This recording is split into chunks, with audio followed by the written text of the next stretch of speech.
ವಿಶ್ವದ ಈ ಶುಭ ದಿನಗಳಲ್ಲಿ ಪಾವನ ಸಂಗಮ ಕ್ಷಣಗಳಲ್ಲಿ ವಿಶ್ವದ ಈ ಶುಭ ದಿನಗಳಲ್ಲಿ ಪಾವನ ಸಂಗಮ ಕ್ಷಣಗಳಲ್ಲಿ ಅವತರಿಸಿ ಹೇ ಶಿವ ತಂದೆಯೇ ಅವತರಿಸಿ ಹೇ ಶಿವ ತಂದೆಯೇ ಸ್ವಾಗತ ನಿಮಗೆ ಸ್ವಾಗತ ಸ್ವಾಗತ ಶುಭ ಸ್ವಾಗತ ವಿಶ್ವದ ಈ ಶುಭ ದಿನಗಳಲ್ಲಿ ಪಾವನ ಸಂಗಮ ಕ್ಷಣಗಳಲ್ಲಿ ಅವತರಿಸಿ ಹೇ ಶಿವ ತಂದೆಯೇ ಸ್ವಾಗತ ನಿಮಗೆ ಸ್ವಾಗತ ಸ್ವಾಗತ ಶುಭ ಸ್ವಾಗತ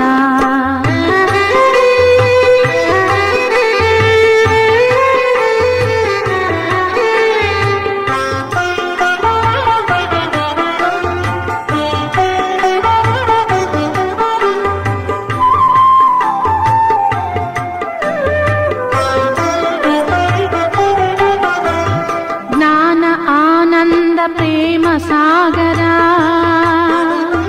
ಚೈತನ್ಯ ಜ್ಯೋತಿರ್ಬಿಂದು ಸ್ವರೂಪ ಜ್ಞಾನ ಆನಂದ ಪ್ರೇಮ ಸಾಗರ ಚೈತನ್ಯ ಜ್ಯೋತಿರ್ಬಿಂದು ಸ್ವರೂಪ ಶ್ರೇಷ್ಠ ಕರ್ಮಗಳ ಭಾಗ್ಯ ವಿಧಾತ ಶ್ರೇಷ್ಠ ಕರ್ಮಗಳ ಭಾಗ್ಯ ವಿಧಾತ ಸ್ವಾಗತ ನಿಮಗೆ ಸ್ವಾಗತ ಸ್ವಾಗತ ಶುಭ ಸ್ವಾಗತ ವಿಶ್ವದ ಈ ಶುಭ ದಿನಗಳಲ್ಲಿ ಪಾವನ ಸಂಗಮ ಕ್ಷಣಗಳಲ್ಲಿ ವಿಶ್ವದ ಈ ಶುಭ ದಿನಗಳಲ್ಲಿ ಪಾವನ ಸಂಗಮ ಕ್ಷಣಗಳಲ್ಲಿ ಅವತರಿಸಿ ಹೇ ಶಿವ ತಂದೆಯೇ ಸ್ವಾಗತ ನಿಮಗೆ ಸ್ವಾಗತ ಸ್ವಾಗತ ಶುಭ ಸ್ವಾಗತ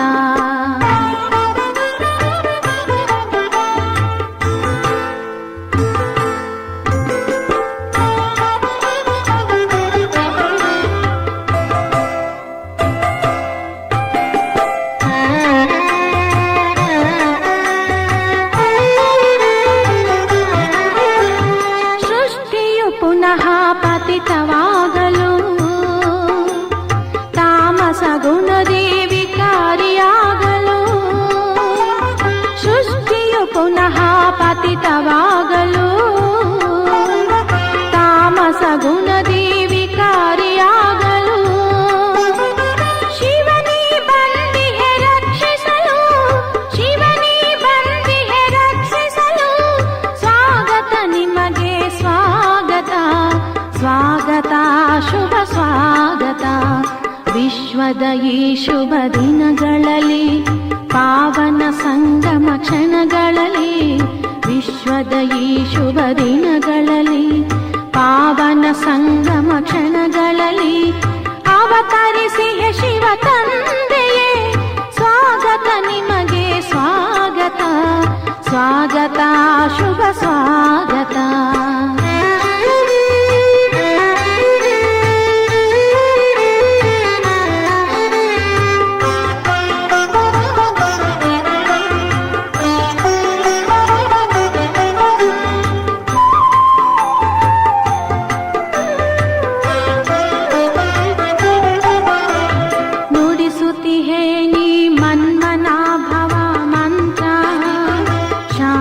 ಸುಖಕ್ಕೆ ಇದುವೇ ತಂತ್ರ ನುಡಿಸುತ್ತಿಹೇ ನೀ ಮನ್ಮನಾಭವ ಮಂತ್ರ ಶಾಂತಿ ಸುಖಕ್ಕೆ ಇದುವೇ ತಂತ್ರ ಗೀತಾ ಜ್ಞಾನವೇ ನವ ಸೃಷ್ಟಿಗೆ ಯಂತ್ರ ಶಿವಗೀತ ಜ್ಞಾನ ನವ ಸೃಷ್ಟಿಗೆ ಯಂತ್ರ ಸ್ವಾಗತ ನಿಮಗೆ ಸ್ವಾಗತ ಸ್ವಾಗತ ಶುಭ ಸ್ವಾಗತ ವಿಶ್ವದ ಈ ಶುಭ ದಿನಗಳಲ್ಲಿ ಪಾವನ ಸಂಗಮ ಕ್ಷಣಗಳಲ್ಲಿ ವಿಶ್ವದ ಈ ಶುಭ ದಿನಗಳಲ್ಲಿ ಪಾವನ ಸಂಗಮ ಕ್ಷಣಗಳಲ್ಲಿ ಅವತರಿಸಿ ಹೇ ಶಿವ ತಂದೆಯೇ ಅವತರಿಸಿ ಹೇ ಶಿವ ತಂದೆಯೇ ಸ್ವಾಗತ ನಿಮಗೆ ಸ್ವಾಗತ ಸ್ವಾಗತ ಶುಭ ಸ್ವಾಗತ ಸ್ವಾಗತ ನಿಮಗೆ ಸ್ವಾಗತ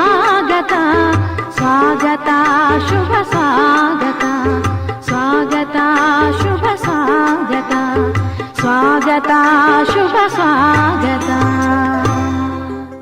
ಓಂ ಶಾಂತಿ.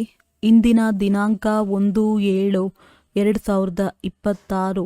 ಪ್ರಾರ್ಥ ಮುರುಳಿ ಬಾಪ್ತಾದ ಮಧುಬನ. ಮಧುರ ಮಕ್ಕಳೇ, ಇಡೀ ಪ್ರಪಂಚಕ್ಕೆ ಶಾಂತಿಯನ್ನು ಕೊಡುವುದು ಒಬ್ಬ ತಂದೆಯದೇ ಕರ್ತವ್ಯವಾಗಿದೆ. ಆದ್ದರಿಂದ ಏ ಶಾಂತಿ ದೇವ ಎಂದು ಹೇಳುತ್ತಾರೆ. ಅಂದ ಮೇಲೆ ತಂದೆಗೆ ಬಹುಮಾನವು ಸಿಗಬೇಕಾಗಿದೆ. ಪ್ರಶ್ನೆ: ಯಾವ ಮಕ್ಕಳು ತಂದೆಯನ್ನು ಸಂಪೂರ್ಣ ಫಾಲೋ ಮಾಡುತ್ತಾರೆ? ಉತ್ತರ: ಯಾರು ತಂದೆಯ ಸಮಾನ ಪಾವನರಾಗುತ್ತಾರೆಯೋ ಅವರೇ ಸಂಪೂರ್ಣ ಫಾಲೋ ಮಾಡುತ್ತಾರೆ. ಯಾರು ಪಕ್ಕಾ ಪ್ರಿಯತಮೆಯರಾಗುವರೋ ಅವರೇ ಪ್ರಿಯತಮನಾದ ನನ್ನನ್ನು ಫಾಲೋ ಮಾಡಲು ಸಾಧ್ಯ. ಇಂತಹ ಪ್ರಿಯತಮೆಯರನ್ನೇ ಜೊತೆಯಲ್ಲಿ ಕರೆದುಕೊಂಡು ಹೋಗುತ್ತೇನೆ. ಆದ್ದರಿಂದಲೇ ಶಾಸ್ತ್ರಗಳಲ್ಲಿ ತೋರಿಸುತ್ತಾರೆ, ಗೋವಿನ ಬಾಲವನ್ನು ಹಿಡಿದುಕೊಂಡರೆ ಪಾರಾಗಿ ಬಿಡುತ್ತೇವೆ ಎಂದು. ಈಗ ಇಲ್ಲಿ ಗೋವಿನ ಅಥವಾ ಬಾಲವನ್ನು ಹಿಡಿದುಕೊಳ್ಳುವ ಯಾವುದೇ ಮಾತಿಲ್ಲ. ಗೀತೆ: ನೀವು ಪ್ರೀತಿಯ ಸಾಗರನಾಗಿದ್ದೀರಿ. ಓಂ ಶಾಂತಿ. ಬಾಪ್ತಾದ ಇಬ್ಬರು ಇದ್ದಾರಲ್ಲವೇ? ಈಗ ಇದಂತೂ ಮಕ್ಕಳಿಗೆ ತಿಳಿದಿದೆ. ಆತ್ಮಗಳ ತಂದೆಯೂ ಶಿವತಂದೆಯಾಗಿದ್ದಾರೆ. ನಾನು ಪತಿತ ಪಾವನನಾಗಿದ್ದೇನೆ, ನಿರಾಕಾರನಾಗಿದ್ದೇನೆ. ನೀವು ಸಹ ನಿರಾಕಾರಿಯಾಗಿದ್ದೀರಿ, ಶಾಂತ ಸ್ವರೂಪರಾಗಿದ್ದೀರಿ ಎಂಬುದನ್ನು ತಿಳಿದುಕೊಂಡಿದ್ದೀರಿ. ನಿರಾಕಾರ ತಂದೆಯೂ ಸಹ ಶಾಂತ ಸ್ವರೂಪನಾಗಿದ್ದಾರೆ. ಆತ್ಮವು ಶಾಂತ ಸ್ವರೂಪವಾಗಿದೆ. ಆತ್ಮದ ಸ್ವಧರ್ಮವೇ ಶಾಂತಿಯಾಗಿದೆ.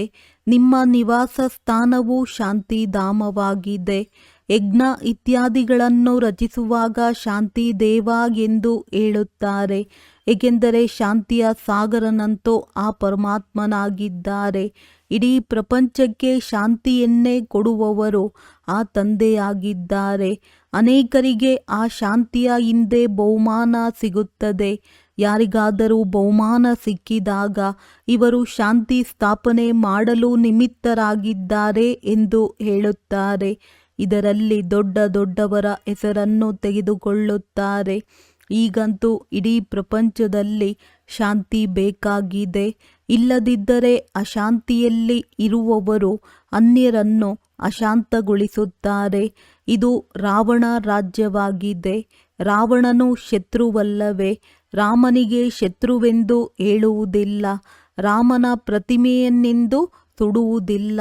ತ್ರೇತಾಯುಗದ ರಾಮನ ಪ್ರತಿಮೆಯಾಗಲಿ ಪರಮಪಿತ ಪರಮಾತ್ಮನದ್ದಾಗಲಿ ಸುಡುವುದಿಲ್ಲ.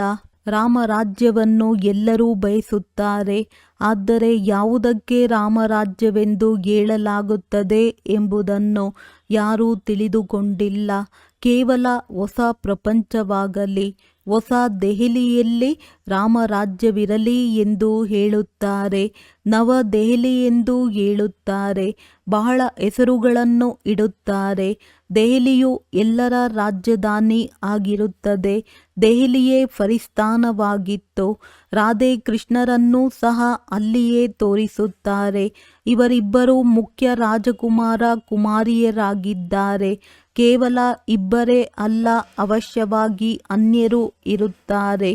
8 ರಾಜ್ಯಭಾರಗಳೆಂದು ಗಾಯನವಿದೆ. ಬುದ್ಧಿಗೆ ಕೆಲಸ ಕೊಡಬೇಕಾಗಿದೆ. ಸತ್ಯಯುಗದಲ್ಲಿ ಅವಶ್ಯವಾಗಿ ಅನ್ಯ ರಾಜ್ಯಗಳು ಇರುವುದು. ಇಲ್ಲಿಯೂ ನೋಡಿ ಎಷ್ಟು ರಾಜ್ಯಗಳಿದೆ. ವೃದ್ಧಿಯಾಗುತ್ತಾ ಆಗುತ್ತಾ ಬಹಳಷ್ಟು ಆಗಿಬಿಡುತ್ತದೆ. ಇಂತಿಂತಹ ಪ್ರಾಂತ್ಯದ ಮಹಾರಾಜ ಎಂದು ಹೇಳುತ್ತಾರೆ. ಚಿಕ್ಕ ಚಿಕ್ಕ ಪ್ರಾಂತ್ಯಗಳು ಬಹಳಷ್ಟು ಇವೆಯಲ್ಲವೇ? ಸತ್ಯಯುಗದಲ್ಲಿ ಇಷ್ಟೊಂದು ಇರಲಿಲ್ಲ. ಲಕ್ಷ್ಮೀನಾರಾಯಣರ ಹೆಸರೇ ಪ್ರಸಿದ್ಧವಾಗಿದೆ. 2500 ವರ್ಷಗಳು ಅವರ ರಾಜ್ಯವು ನಡೆದಿದೆ. ಲಕ್ಷಾಂತರ ವರ್ಷಗಳಾಯಿತೆಂದು ಮನುಷ್ಯರು ಹೇಳುತ್ತಾರೆ. ಇದು ವಿಚಾರ ಮಾಡುವ ಮಾತುಗಳಾಗಿವೆ. ಆತ್ಮರಿಗಾಗಿ ಇದು ಭೋಜನವಾಗಿದೆ. ತಂದೆಯು ನಿಮ್ಮ ಬುದ್ಧಿಗೆ, ಆತ್ಮಕ್ಕೆ ಈ ಆತ್ಮಿಕ ಭೋಜನವನ್ನು ಕೊಡುತ್ತಾರೆ. ಈಗ ನಿಮ್ಮ ಬುದ್ಧಿಯ ಬೀಗವು ತೆರೆದಿದೆ. ನಾವು ರಚಯಿತ ಮತ್ತು ರಚನೆಯನ್ನು ತಿಳಿದುಕೊಂಡಿಲ್ಲವೆಂದು ಋಷಿಮುನಿ ಮೊದಲಾದವರೆಲ್ಲರೂ ಹೇಳುತ್ತಿದ್ದರು. ಈಗ ನೀವು ಮಕ್ಕಳು ಆ ರೀತಿ ಹೇಳುವುದಿಲ್ಲ. ನೀವಂತೂ ರಚಯಿತ ಮತ್ತು ರಚನೆಯ ಆದಿ ಮಧ್ಯ ಅಂತ್ಯವನ್ನು ತಿಳಿದುಕೊಂಡಿದ್ದೀರಿ. ನೀವು ತಮ್ಮ 84 ಜನ್ಮಗಳ ಚಕ್ರವನ್ನು ಅರಿತುಕೊಂಡಿದ್ದೀರಿ. ಆದಿಯಲ್ಲಿ ನೀವು ದೇವಿ ದೇವತೆಗಳಾಗಿದ್ದೀರಿ. ನಂತರ ಮಧ್ಯದಲ್ಲಿ ರಾವಣನ ಪ್ರವೇಶತೆಯಾಗುವ ಕಾರಣ ವಿಕಾರಿಗಳಾಗಿ ಬಿಟ್ಟಿದ್ದೀರಿ. ಈಗ ಅಂತ್ಯವಾಗಿದೆ. ನೀವು ತಿಳಿದುಕೊಂಡಿದ್ದೀರಿ. ಈಗ ಹಳೆಯ ಪ್ರಪಂಚದ ವಿನಾಶವಾಗಿ ನಂತರ ಆದಿಯಾಗುವುದು. ಆದಿಯಲ್ಲಿ ರಾಮರಾಜ್ಯವಿರುವುದು. ಮಧ್ಯದಿಂದ ರಾವಣ ರಾಜ್ಯವು ಆರಂಭವಾಗುತ್ತದೆ. ಈಗ ರಾವಣ ರಾಜ್ಯವು ಮುಕ್ತಾಯವಾಗಿ ಪುನಃ ರಾಮರಾಜ್ಯವು ಆರಂಭವಾಗುವುದು. ನರನಿಂದ ನಾರಾಯಣರಾಗಬೇಕಲ್ಲವೇ? ಇದು ಸತ್ಯನಾರಾಯಣನ ಕಥೆಯಾಗಿದೆ. ನೀವು ತಿಳಿದುಕೊಂಡಿದ್ದೀರಿ. ಸರ್ವಶಾಸ್ತ್ರಮಯಿ ಶಿರೋಮಣಿ ಶ್ರೀಮದ್ ಭಗವದ್ಗೀತೆ ಆಗಿದೆ. ಶ್ರೇಷ್ಠರಾಗುವುದಕ್ಕಾಗಿ ಶ್ರೀಮತ ಸಿಗುತ್ತದೆ. ಶ್ರೀ ಎಂದು ಶ್ರೇಷ್ಠರಿಗೆ ಹೇಳುತ್ತಾರೆ. ಒಂದು ಗೀತಶಾಸ್ತ್ರವನ್ನೇ ದೇವಿ ದೇವತಾ ಧರ್ಮದ ಶಾಸ್ತ್ರವೆಂದು ಹೇಳಲಾಗುತ್ತದೆ. ಇದರಿಂದ ಸಂಗಮದಲ್ಲಿ ದೇವತಾ ಧರ್ಮದ ಸ್ಥಾಪನೆಯಾಗುತ್ತದೆ.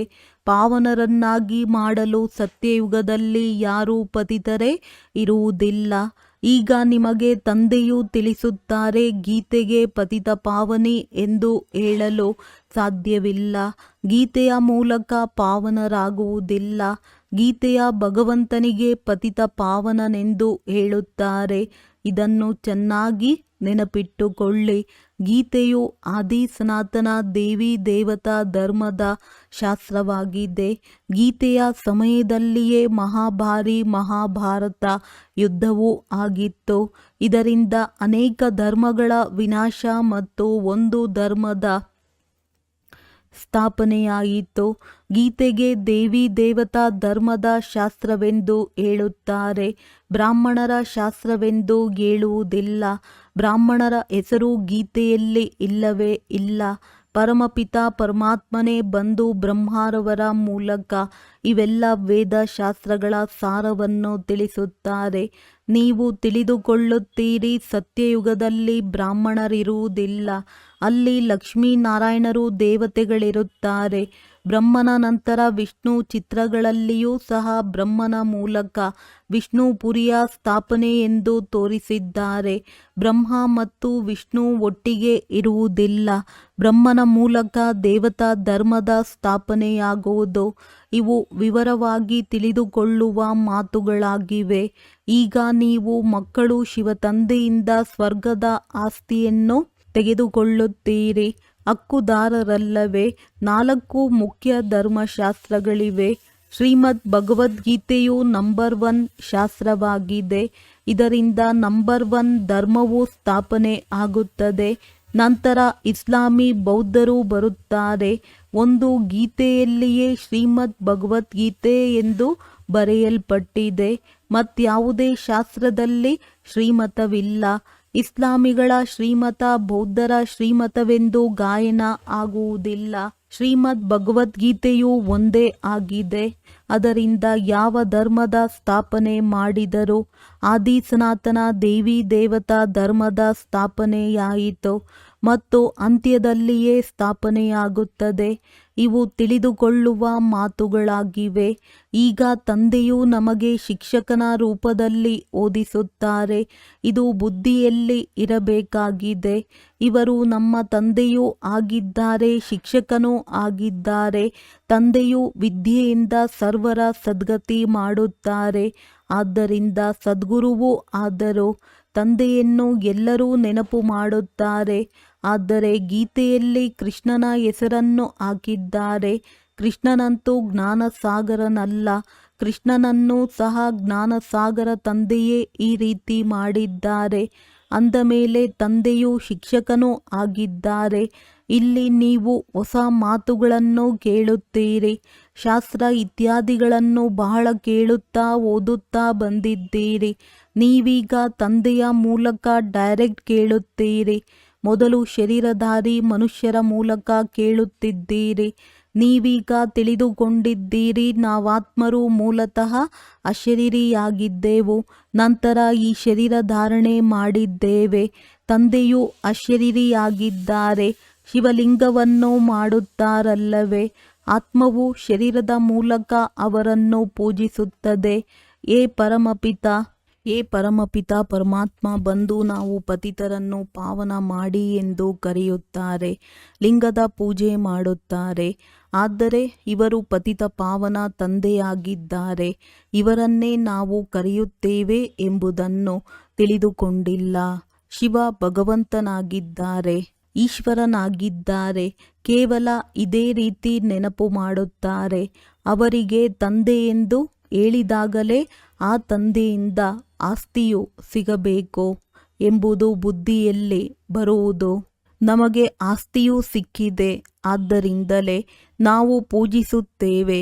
ಭಾರತವಾಸಿಗಳಿಗೆ ಅವಶ್ಯವಾಗಿ ಆಸ್ತಿಯೂ ಸಿಕ್ಕಿದೆ, ಆದರೆ ಯಾವಾಗ ಸಿಕ್ಕಿತು ಎಂಬುದನ್ನು ಮರೆತು ಹೋಗಿದ್ದಾರೆ. ಈಗ ನೀವು ಮಕ್ಕಳು ತಿಳಿದುಕೊಂಡಿದ್ದೀರಿ, ನಾವು ತಂದೆಯ ಬಳಿ ಬಂದಿದ್ದೇವೆ. ಶಿವ ತಂದೆಯು ಬ್ರಹ್ಮರವರ ತನುವಿನಲ್ಲಿ ಬಂದು ತಿಳಿಸುತ್ತಾರೆಂದು ಮಕ್ಕಳು ಹೇಳುತ್ತಾರೆ. ತ್ರಿಮೂರ್ತಿಯ ಹೆಸರು ಪ್ರಸಿದ್ಧವಾಗಿದೆ, ತ್ರಿಮೂರ್ತಿ ಮಾರ್ಗ ಎಂಬ ಹೆಸರನ್ನು ಇಟ್ಟಿದ್ದಾರೆ. ತಂದೆಯ ಮಹಿಮೆಯೂ ಬಹಳಷ್ಟಿದೆ. ಗೀತೆಯಲ್ಲಿಯೂ ಕೇಳಿದ್ದೀರಿ, ಅವರು ಪ್ರೀತಿಯ ಸಾಗರನಾಗಿದ್ದಾರೆ, ಸರ್ವರ ಸದ್ಗತಿದಾತನಾಗಿದ್ದಾರೆ, ಸರ್ವರಿಗೆ ಸುಖ ಶಾಂತಿಯನ್ನು ಕೊಡುವವರು, ಸರ್ವರ ದುಃಖಹರ್ತ ಸುಖಕರ್ತನಾಗಿದ್ದಾರೆ. ಬಹಳ ಪ್ರಿಯರಲ್ಲವೇ? ಅವರಂತಹ ಪ್ರಿಯವಾದವರು ಮತ್ಯಾರೂ ಇಲ್ಲ. ಯಾವ ತಂದೆಯು ಸ್ವರ್ಗದ ಮಾಲೀಕರನ್ನಾಗಿ ಮಾಡಿದ್ದರೋ ಅವರು ಅವಶ್ಯವಾಗಿ ಪ್ರಿಯರಾಗಿರುವರಲ್ಲವೇ? ಅವರು ಬೇಹದ್ದಿನ ತಂದೆಯಾಗಿದ್ದಾರೆ. ತಂದೆಯೂ ತಿಳಿಸುತ್ತಾರೆ, ಮಕ್ಕಳೇ, ನನ್ನಿಂದ ಸ್ವರ್ಗದ ರಾಜ್ಯಭಾಗ್ಯ ಸಿಗುತ್ತದೆ ಎಲ್ಲವೇ? ನೀವಾತ್ಮರು ಸಹೋದರರಾಗಿದ್ದೀರಿ. ಈಗ ತಂದೆಯ ಮೂಲಕ ಕೇಳುತ್ತಿದ್ದೀರಿ, ಬಾಬಾ ಬಂದು ನಮ್ಮನ್ನು ಪಾವನ ಮಾಡಿ ಎಂದು. ಎಲ್ಲ ಆತ್ಮರು ತಂದೆಯನ್ನು ನೆನಪು ಮಾಡುತ್ತಾರೆ. ತಂದೆಯು ಪಾವನರನ್ನಾಗಿ ಮಾಡಲು ಬಂದಿದ್ದಾರೆಂದು ಈಗ ಆತ್ಮವು ಹೇಳುತ್ತದೆ. ತಂದೆಯು ತಿಳಿಸುತ್ತಾರೆ, ಮಕ್ಕಳೇ, 5000 ವರ್ಷಗಳ ಮೊದಲು ನಿಮ್ಮನ್ನು ಪಾವನರನ್ನಾಗಿ ಮಾಡಲು ಬಂದಿದ್ದೆನು. ಈಗ ತಂದೆಯಾದ ನನ್ನನ್ನು ನೆನಪು ಮಾಡಿದರೆ ನಿಮ್ಮ ವಿಕರ್ಮಗಳು ವಿನಾಶವಾಗುತ್ತವೆ ಮತ್ತು ನಿಮ್ಮ ಎಲ್ಲ ದುಃಖಗಳು ದೂರವಾಗುತ್ತವೆ. ಪತಿತ ಪಾವನ ಬನ್ನಿ ಎಂದು ಕರೆಯುತ್ತಾರೆ, ಅಥವಾ ಪತಿತ ಪಾವನ ಸೀತಾರಾಮ ಎಂದು ಕೂಗುತ್ತಿರುತ್ತಾರೆ. ಅಂದ ಮೇಲೆ ಸ್ವಯಂ ಪತಿತರಾದರಲ್ಲವೇ? ಇದು ನರಕವಾಗಿದೆ, ಇದಕ್ಕೆ ರೌರವ ನರಕವೆಂದು ಹೇಳಲಾಗುತ್ತದೆ. ಗರುಡ ಪುರಾಣದಲ್ಲಿ ಭಯಂಕರ ಮಾತುಗಳನ್ನು ಬರೆದು ಬಿಟ್ಟಿದ್ದಾರೆ. ಇದನ್ನು ಮಾಡಿದರೆ ಈ ರೀತಿಯಾಗುವಿರಿ, ಇದಾಗುವುದು ಎಂದು. ಗೋವಿನ ಬಾಲವನ್ನು ಹಿಡಿದುಕೊಂಡರೆ ಸ್ವರ್ಗದಲ್ಲಿ ಹೊರಟು ಹೋಗುವರೆಂದು ತಿಳಿದುಕೊಳ್ಳುತ್ತಾರೆ. ಹೀಗೆ ಕೆಲವೊಂದು ಮಾತುಗಳು ಬರೆಯಲ್ಪಟ್ಟಿದೆ. ವಾಸ್ತವದಲ್ಲಿ ಪ್ರಾಣಿಗಳ ಮಾತಿಲ್ಲ. ನೀವು ಮಾತೆಯರು ಗೋವುಗಳಾಗಿದ್ದೀರಲ್ಲವೇ? ಎಲ್ಲಿಯವರೆಗೆ ನಿಮ್ಮ ಬಾಲ ಅಥವಾ ನಿಮ್ಮ ಬೆನ್ನು ಹಿಡಿಯುವುದಿಲ್ಲವೋ ಅಲ್ಲಿಯವರೆಗೆ ಯಾರಿಗೂ ಮಾರ್ಗವು ಸಿಗಲು ಸಾಧ್ಯವಿಲ್ಲ. ಬಾಲವಂತೂ ಇಲ್ಲ, ನಿಮ್ಮ ಬಾಲ ಹಿಡಿದುಕೊಂಡು ಪಾರಾಗುತ್ತೇವೆ ಎಂದು ಹೇಳುತ್ತಾರೆ. ಈಗ ಇಲ್ಲಿ ಬಾಲವನ್ನಂತೂ ಹಿಡಿಯಬೇಕಾಗಿಲ್ಲ, ಆದರೆ ಫಾಲೋ ಮಾಡಬೇಕಾಗಿದೆ. ಸನ್ಯಾಸಿಗಳ ಅನುಯಾಯಿಗಳಂತೂ ಅನೇಕರಿದ್ದಾರೆ, ಆದರೆ ಫಾಲೋ ಮಾಡುವುದು ಅಂದರೆ ಪವಿತ್ರರಾಗುವುದು. ನೀವು ಸತ್ಯವಾದ ಅನುಯಾಯಿಗಳಾಗಿದ್ದೀರಿ. ಶಿವ ತಂದೆಯು ತಿಳಿಸುತ್ತಾರೆ, ನಾನು ನಿಮ್ಮೆಲ್ಲರನ್ನು ಹಿಂತಿರುಗಿ ಕರೆದುಕೊಂಡು ಹೋಗಲು ಬಂದಿದ್ದೇನೆ. ನೀವು ನನ್ನನ್ನು ನೆನಪು ಮಾಡಿರಿ, ಆಗ ನಿಮ್ಮ ಪಾಪಗಳು ಭಸ್ಮವಾಗುತ್ತವೆ. ಪಾವನರಾಗದೆ ಫಾಲೋ ಮಾಡಲು ಸಾಧ್ಯವಿಲ್ಲ. ಶಿವ ತಂದೆಯನ್ನು ಪೂರ್ಣ ಫಾಲೋ ಮಾಡಬೇಕಾಗಿದೆ. ಫಾಲೋ ಮಾಡುವುದಕ್ಕಾಗಿಯೇ ನೀವಿಲ್ಲಿ ಕುಳಿತಿದ್ದೀರಿ. ಭಕ್ತಿ ಮಾರ್ಗದಲ್ಲಿಯೂ ನೀವು ನನ್ನನ್ನು ನೆನಪು ಮಾಡುತ್ತಾ ಬಂದಿದ್ದೀರಿ. ನಿಮಗೆ ತಿಳಿದಿದೆ, ಪರಮಾತ್ಮ ಪ್ರಿಯತಮನಾಗಿದ್ದಾರೆ. ಆತ್ಮರು ಪ್ರಿಯತಮೆಯರಾಗಿದ್ದೀರಿ. ಆತ್ಮರು ಅವರನ್ನು ನೆನಪು ಮಾಡುತ್ತಾರೆ ಮತ್ತು ಅವರು ಕರೆದುಕೊಂಡು ಹೋಗಲು ಬಂದಿದ್ದಾರೆ. ನನ್ನನ್ನು ಫಾಲೋ ಮಾಡಿದರೆ ನಿಮ್ಮನ್ನು ಜೊತೆ ಕರೆದುಕೊಂಡು ಹೋಗುತ್ತೇನೆ. ಹೇಗೆ ಫಾಲೋ ಮಾಡುವುದು ಎಂಬುದನ್ನು ಸಹ ತಿಳಿಸುತ್ತಾರೆ. ನಾನು ಪಾವನನಾಗಿದ್ದೇನೆ, ನೀವು ಪತಿತರಾಗಿದ್ದೀರಿ. ಆದ್ದರಿಂದ ಅವಶ್ಯವಾಗಿ ಪಾವನರಾಗಬೇಕಾಗಿದೆ, ಫಾಲೋ ಮಾಡಬೇಕಾಗಿದೆ. ವಿಕಾರಿಗಳಂತೂ ಫಾಲೋ ಮಾಡಲು ಸಾಧ್ಯವಿಲ್ಲ.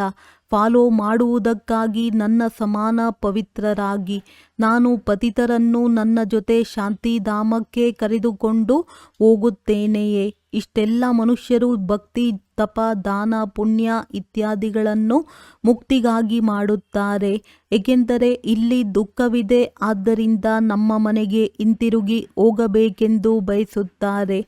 ಇದಕ್ಕಾಗಿ ತಂದೆಯು ಹೇಳುತ್ತಾರೆ, ಮಕ್ಕಳೇ, ಅವಶ್ಯವಾಗಿ ಪವಿತ್ರ ಆಗಬೇಕಾಗುವುದು. ನಾನು ಪಾವನನಾಗಿದ್ದೇನೆ, ಆದ್ದರಿಂದ ನಿಮ್ಮನ್ನು ಪಾವನರನ್ನಾಗಿ ಮಾಡುತ್ತೇನೆ. ಬ್ರಹ್ಮ ತನುವಿನಲ್ಲಿ ಬರುತ್ತೇನೆ, ರಚಯಿತನಾಗಿದ್ದೇನೆ. ನಾನು ಈ ಬ್ರಹ್ಮರವರ ತನುವಿನಲ್ಲಿ ಬರುತ್ತೇನೆ. ಬ್ರಹ್ಮ ಮೂಲಕ ತಂದೆಯು ದೇವಿ ದೇವತಾ ಧರ್ಮದ ಸ್ಥಾಪನೆ ಮಾಡುತ್ತಾರೆಂದು ತೋರಿಸುತ್ತಾರೆ. ನೀವು ಬಿಕೆ ಆಗಿದ್ದೀರಿ.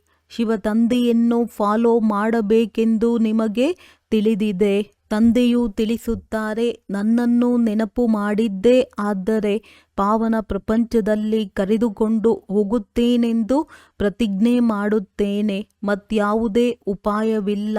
ಪತಿತ ಪಾವನಾಗೆಂದು ಹೇಳುತ್ತಾರೆ. ಹೀಗೆ ಹೇಳಿದಾಗ ದೃಷ್ಟಿಯು ಮೇಲೆ ಹೋಗುತ್ತದೆ, ಇಲ್ಲವೇ ನೀರಿನ ಕಡೆ ಹೋಗುತ್ತದೆ. ಗಂಗೆಯಂತೂ ಪತಿತ ಪಾವನಿಯಲ್ಲ, ಇವು ಸಾಗರದಿಂದ ಹೊರಟಿರುವ ನದಿಗಳಾಗಿವೆ. ಈಗ ಹಿಡಿಯುವುದಾದರೆ ನಿಮ್ಮ ಬಾಲವನ್ನು ಹಿಡಿದುಕೊಳ್ಳಬೇಕು. ತಂದೆಯು ಹೇಳುತ್ತಾರೆ, ನೀವು ಪಾವನರಾಗಬೇಕು, ನನ್ನನ್ನು ಫಾಲೋ ಮಾಡಬೇಕಾಗಿದೆ. ಆಗಲೇ ನನ್ನ ಜೊತೆಯಲ್ಲಿ ಬರುವಿರಿ. ನೀವು ನನ್ನ ಜೊತೆಯಲ್ಲಿಯೇ ಇದ್ದೀರಿ. ಈಗ 84 ಜನ್ಮಗಳ ಚಕ್ರವನ್ನು ಸುತ್ತಿ ಪತಿತರಾಗಿದ್ದೀರಿ. ಪುನಃ ನನ್ನನ್ನು ನೆನಪು ಮಾಡಿದರೆ ಪಾವನರಾಗುತ್ತೀರಿ. ಸನ್ಯಾಸಿಗಳು ಸಹ ಗೃಹಸ್ಥಿಗಳಿಗೆ ಹೇಳುತ್ತಾರೆ, ಫಾಲೋ ಮಾಡಬೇಕೆಂದರೆ ಗೃಹಸ್ಥವನ್ನು ಬಿಟ್ಟು ಬಿಡಿ ಎಂದು. ಇಲ್ಲಿ ತಂದೆಯು ತಿಳಿಸುತ್ತಾರೆ, ನಾನು ಪರಮಧಾಮ ನಿವಾಸಿಯಾಗಿದ್ದೇನೆ. ನೀವು ಸಹ ನಡೆಯಿರಿ, ಅಥವಾ ಇಲ್ಲಿಯೇ ವಿಷಯ ಸಾಗರದಲ್ಲಿ ಇರುವುದು ಇಷ್ಟವಾಗುತ್ತದೆಯೇ? ಏ ಪತಿತ ಪಾವನ, ಬನ್ನಿ ಎಂದು ನೀವು ಕರೆಯುತ್ತಾ ಬಂದಿದ್ದೀರಿ.